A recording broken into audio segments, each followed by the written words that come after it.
এই ইফতার মাহফিলের অনুষ্ঠানের সম্মানিত সভাপতি, ইফতার মাহফিলে উপস্থিত সম্মানিত সকল রোজাদারগণ, সকল উপস্থিতিবৃন্দ, আসসালামু আলাইকুম।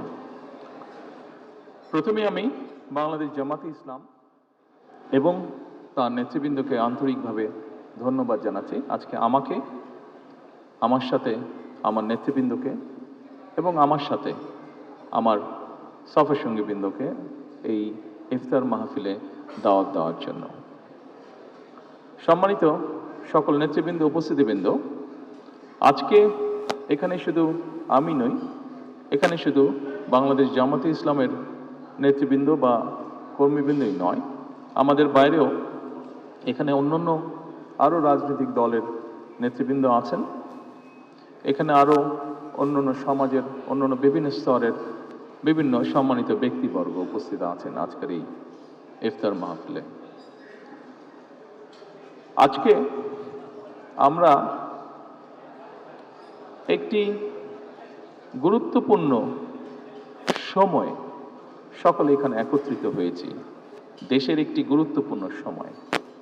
কিছুদিন আগে দেশে নির্বাচন হয়েছে।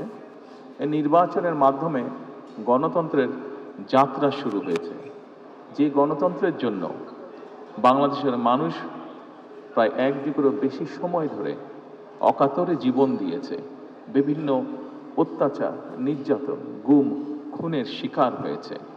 এত ত্যাগের বিনিময়ে আমরা আজকের এই গণতন্ত্রের যাত্রা, যেটি সূচনা হচ্ছে বা হয়েছে নির্বাচনের মাধ্যমে, সেটির সুযোগ পেয়েছি। এই ত্যাগের মাধ্যমে, এই আত্মত্যাগের মাধ্যমে হাজারো মানুষের অত্যাচার, লক্ষ মানুষের নির্যাতনের মাধ্যমে আমরা আমাদের বাক, ব্যক্তি স্বাধীনতা, গণতান্ত্রিক অধিকার চর্চার সুযোগ আমরা ফিরে পেয়েছি। সেজন্যই প্রথমেই আসুন আমরা আল্লাহর দরবারে শুকরিয়া আদায় করি।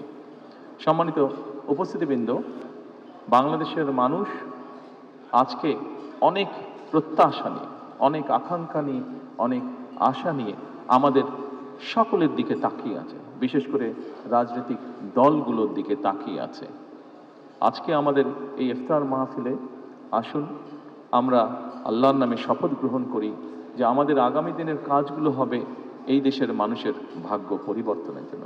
আসুন আমরা আল্লাহর দরবারে সেই রহমত চাই যার মাধ্যমে আল্লাহ আমাদেরকে এই দেশের মানুষের ভাগ্য পরিবর্তনের জন্য, এই দেশের ভাগ্য পরিবর্তনে কাজ করার তৌফিক আমাদেরকে আল্লাহ তাআলা দিবেন।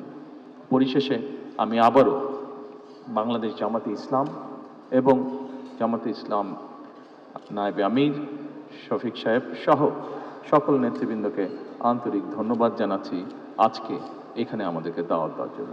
আসসালামু আলাইকুম।